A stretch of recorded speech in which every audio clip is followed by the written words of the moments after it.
Cohen. They conveniently cut it off when I said, what do you mean you don't like Evan? You and Evan are always on the same wavelength. And she said, kidding, I love Evan. There's no evidence for that. The evidence is there. You're just That's the only sound we had to from bring that it show on to the Friday. jury. That's it.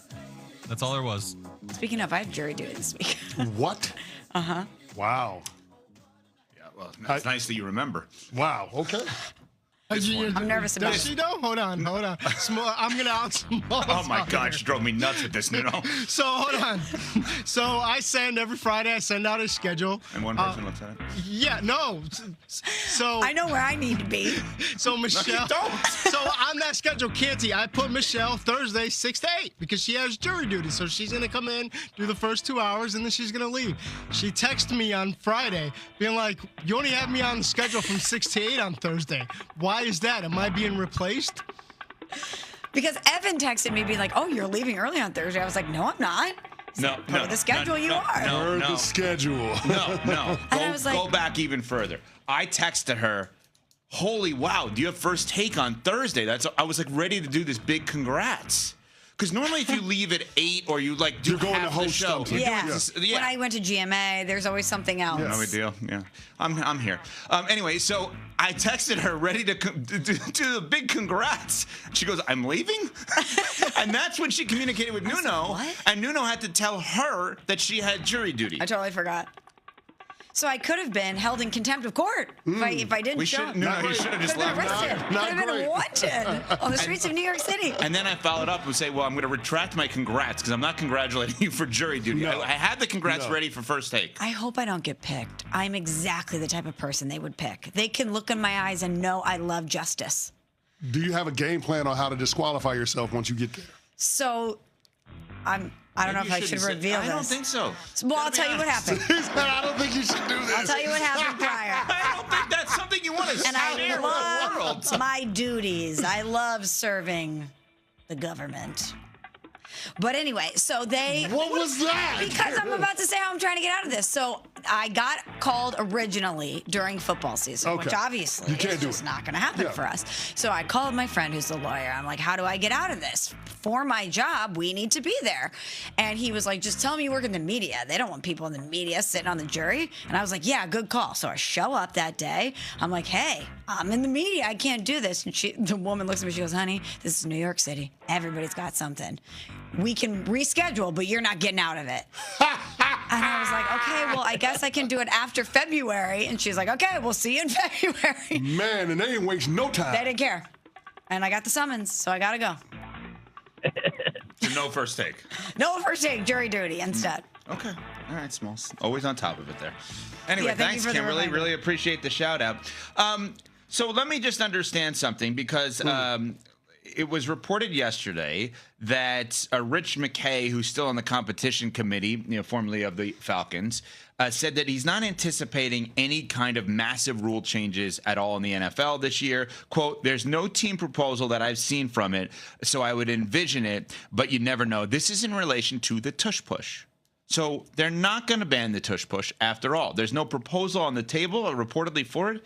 So what happened here? It's no longer a safety concern because the Eagles weren't as good at it last year? Well, we haven't seen any health data be publicized yet about the legitimacy of those claims. So that's kind of what I'm waiting for. If it was such a big deal, wouldn't we have the statistics or the data that they keep pushing out there as to why this play is so dangerous and needs to be banned? Or is it simply because 1/2, but really one team does it better than anybody else? Yeah, I mean, we've had so many topics where we have in the moment conversations that we feel are so vital to what's going on in sports and entertainment, et cetera. And it's right to have it. And then after the fact, you're like, wait, was that a waste of time? So I ask you, was this retroactively a waste of time talking about the health concerns around the Tush Push if they're not even going to consider getting rid of it? Well, just because he hasn't seen any proposals come in as of yet doesn't mean it won't happen throughout the rest of the offseason. So there'll be discussions about that this week, and as things start to heat up around the combine, NFL executives and coaches starting to get together, you'll start to hear more about how the offseason is going to shake out.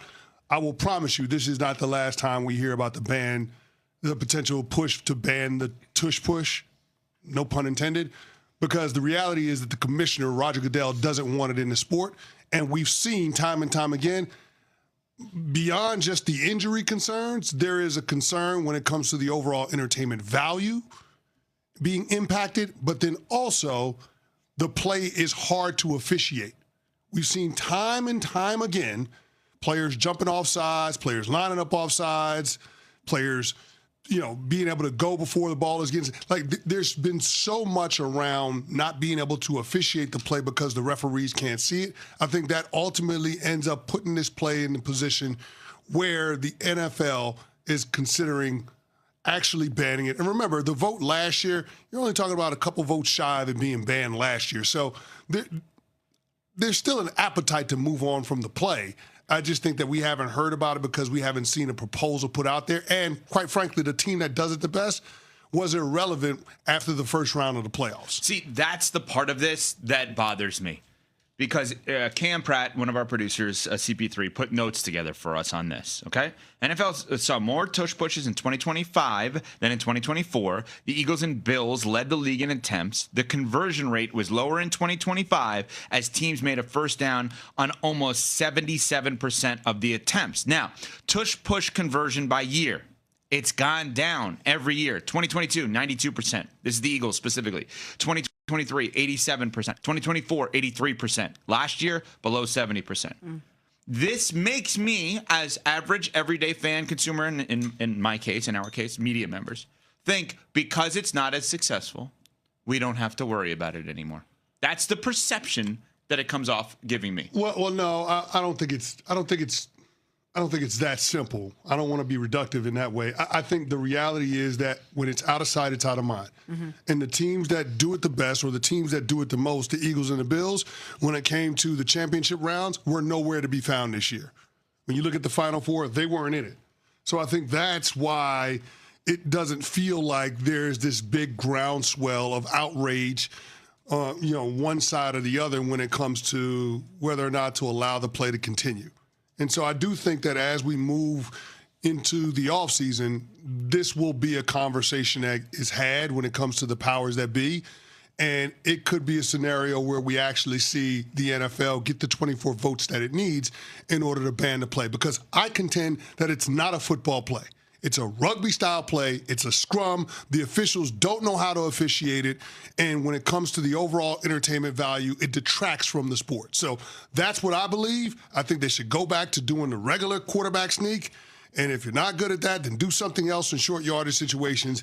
But this business about pushing all of the players behind the ball carrier on the offensive side of the ball, when the defense can't in turn do the same thing, it's competitively unfair. Can we get our two resident Eagles fans to chime in on this? Vegas East, Cam and Pat, how do you guys feel about the fact that as of this moment, and maybe Cece's right, maybe in a roundabout way, the McKay comments are, hey, nothing's on the table, are to entice teams to put it on the table potentially? How are you guys feeling about this as Eagles fans reacting to, wait, it's now going away all of a sudden? That we were clearly right, and this was only about the Eagles the entire time and not about the safety of the players or the sanctity of the NFL and nothing else. You're telling me all of a sudden the Bills don't care at all? Why is that? Because they were good at it this year? Because they ran it all the time and they were pretty good at it? Now it's not that unsafe anymore. It was all about the Eagles. That was it. So if the Eagles were better at it last year, Pat, it would be on the table in your mind? I mean, Canty, you literally just said if the Eagles went further in the playoffs and were running the tush push the whole time, there'd be a bigger push for it. I totally agree with that. I literally just said out of sight, out of mind. That's just human nature. Right. Yeah. But then it's not a safety concern. Yeah, it's an Eagles concern. I do think if they would have gone further in the playoffs or repeat as Super Bowl champs and it was on full display and they were dominant with it again, that it would be a way bigger talking point. You realize how because crazy that would have been the last thing we would have seen, though. That's the point. And it would have been consequential in the outcome of the Super Bowl. Because it's not the last thing that we saw. It's not the lasting memory in our mind.